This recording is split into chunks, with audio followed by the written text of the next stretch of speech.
Hi guys, this video is very special because in this video I have interviewed two really amazing people. One is Vallabha, he scored 99.94 percentile in CAT, and the second one is Rishi, he scored 99.79 percentile in CAT. Vallabha is from IIT Bombay and Rishi is from BITS Pilani. This video is very special because this video will bust the myth that toppers always score high. Vallabha once scored 28 marks and Rishi scored 50 marks once in their mock test. But now they have scored really well in the exam. What they have changed, you need to see in this video. So stay tuned and all the best. So yeah, hi guys, welcome to the Cracku Study Meet. I hope you are enjoying outside.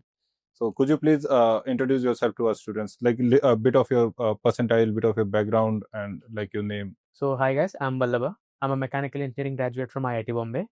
I belong to Tirupati, which you might also have known as Tirupati Balaji. Yeah. I've worked in DCM Sriram as assistant manager for 2 years. Later, I had to leave the job so that I can prepare for my CAT. And this was my second attempt. In 2024, I got a percentile around 98.6. I couldn't get any calls because I couldn't qualify VARC, which I got only 80 percentile. This year, I scored a 99.94 percentile, split being 97, 99.6, and 99.98. Okay. And what about you? I'm Rishi Roy. I'm from Kolkata. I'm a computer science graduate from BITS Pilani, and currently I'm working as a client partnership associate at Club. Okay. So I gave CAT this year. This was my first attempt, and I got 99.79 percentile. And right now my interviews are left, and I am hoping to convert them. So Yeah, you surely will, man. Like, see, when you score this much percentile, it comes with a lot of effort, lot of hard work, right? So, like, what was your typical day look like during the preparation phase? Like, you were a morning person or like a evening person. How did you manage your the studies and the job and everything? So yeah, like so this is as it was my second attempt. I had technically two routines because once during the job and once after I left the job. Okay. So during the job, I used to like my job timings are from 8 to evening 6. So and I had to travel 40 like more than an hour. So it would I have to get up at around 6 o'clock in the morning just to reach the office on time, and I would be back from office at around 7 o'clock in the night. So all the time that I used to get was from the 8 to 10 o'clock in the night, and I have to sleep so as to get up early in the morning. Okay. So this was my routine, and I used to utilize all the 3 hours for quant and DLR during my first 2024 attempt. Okay. Later, during the 2025 attempt, I started CAT prep after I left the job. Because I thought three months complete preparation towards CAT would be ample amount of time for me to perform well. Okay. So after that, yeah, I also had CFA around the corner. Oh, okay. So yeah, like half of the time, which is around 6 to 7 hours, would be for CFA, and 2 to 3 hours, maybe one mock a day, and 2 hours for analysis of that mock, and a little 1 hour of reading some articles, essays, novels, etc. Okay. This was my daily routine. Okay. How many mocks did you take, if I may ask? This year it was ironically very less because I took maybe 25 mocks. Most of them are from Cracku. Okay. And last year I took over 150 mocks. Like, oh, really? Yeah, I took every coaching institute out there, and I felt that Cracku is the most relevant. So this year I fixed to Cracku, and that's what my preparation was for. Okay. How was your typical day look like during the CAT preparation? So my preparation strategy was a little bit different. I prepared CAT on a very short notice. So I prepared for like 45 days. I remember this because I had a counter on my whiteboard, 45, 44 days, number of days counter. So my preparation strategy was that I just gave mocks. I didn't do like any prep other than that. I gave mocks, I analyzed them, I gave another mock, gave sectionals. So it was just exams and analysis. So that's why I think Cracku helped me a lot, because like the detailed analysis of the video solutions by Maruti sir and Sayali Ma'am, like they helped me a lot in my preparation, because that's the only thing that got me through CAT. And my day-to-day in these 45 days was like wake up in the morning, give one mock, 2-hour mock, then do analysis for around 3 to 4 hours. Analysis is the most important part, more important than actually giving the mock. True. So, and after that, if I had time, which I usually had, I gave 1 or 2 sectionals, depending on which section I felt was weaker. Sometimes I gave VARC and DILR. Sometimes I gave DILR and quant. I usually gave DILR more often because that was something I was weak in.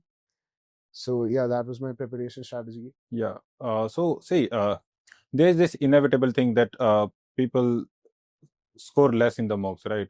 So I'm just curious, like, what was your lowest score? Because see, when students see the toppers, they say like they are toppers, they always score high. So I'm just curious, like, what was your lowest score during the preparation phase?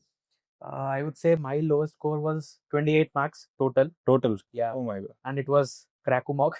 Okay. I scored -4 in VARC. Hmm. I attempted all the questions and I guess only 3 of them were right. All the remaining are wrong.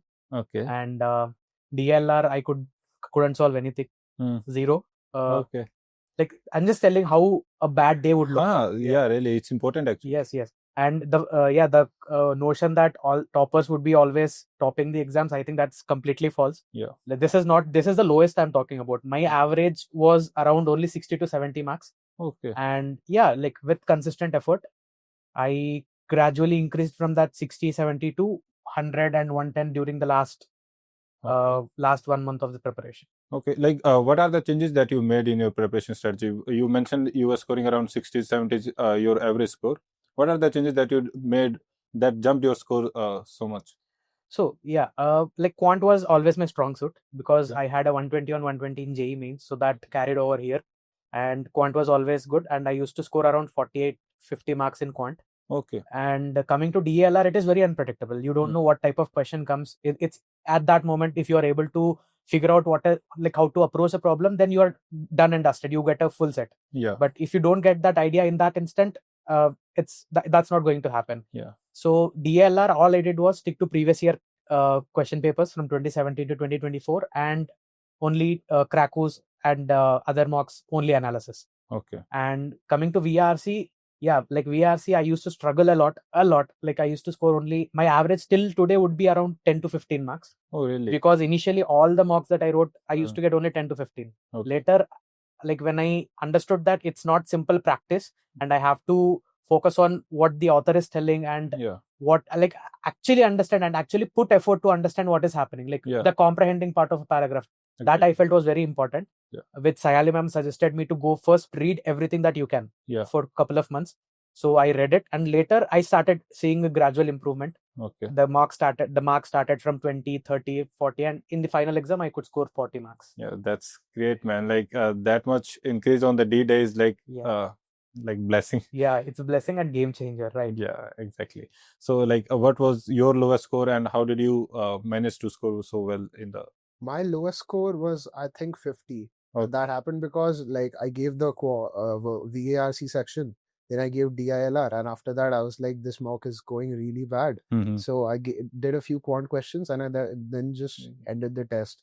So then I got 50. I think 50 was my lowest score, but initially when I used to give mocks, that was the usual range in which I got marks, like 50 to 60 or between 60 and 70. Then slowly, as I gave more mocks, like the range started increasing. I started scoring between 70, 80, 80, 90.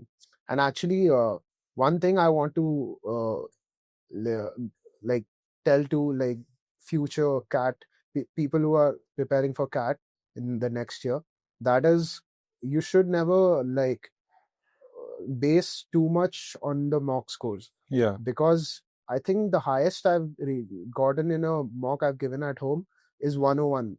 Okay. And I thought like I wanted, I am ABC and I'm like, I'm not getting above 100 only. So how will I actually like make it happen? But in my actual CAT, I got 102. Yeah. So which is one more than like highest I've gotten in a mock at home.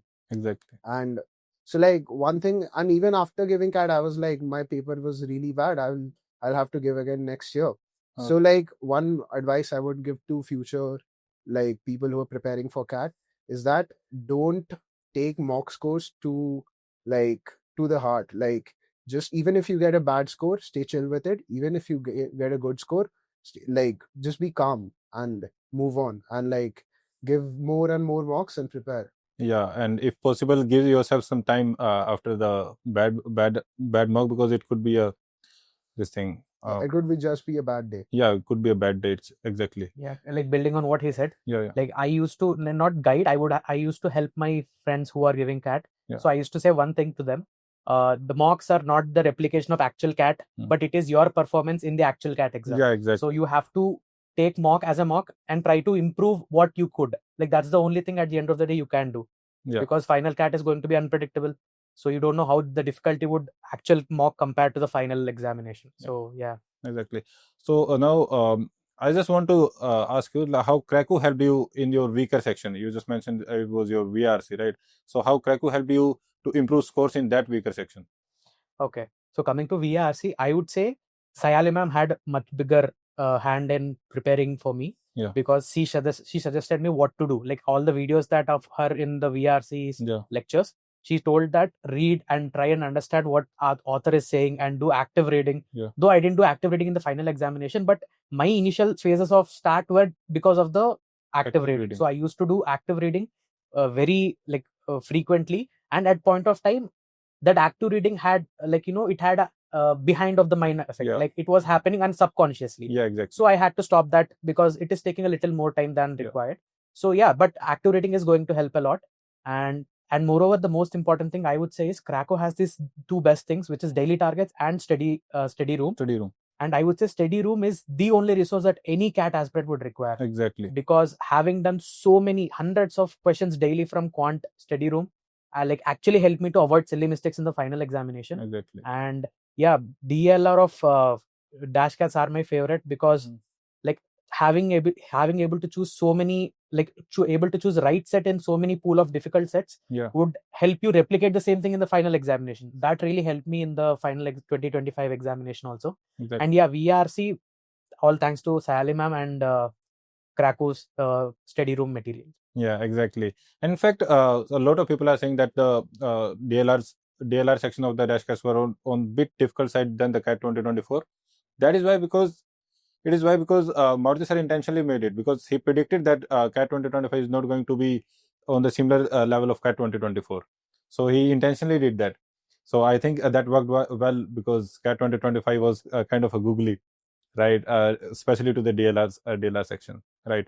So coming to you, what was the your weakest section and how did Cracku help you to improve in that? My weakest section was DILR. Okay. And in that, as I told you, my preparation was entirely from giving mocks. Okay. So I used to give mocks and see the analysis videos. So the analysis videos were really detailed, like the video solutions, which I think sometimes Sayali Ma'am did, sometimes it was Maruti sir. Yeah. So be it a games and tournaments question or a scheduling question or whatever the different types of DILR sets that are there, I got exposed to all these different patterns, different types of DLR questions that even when I see a new scheduling question, I can relate. Oh, I've seen a question like this before in Cracku test series.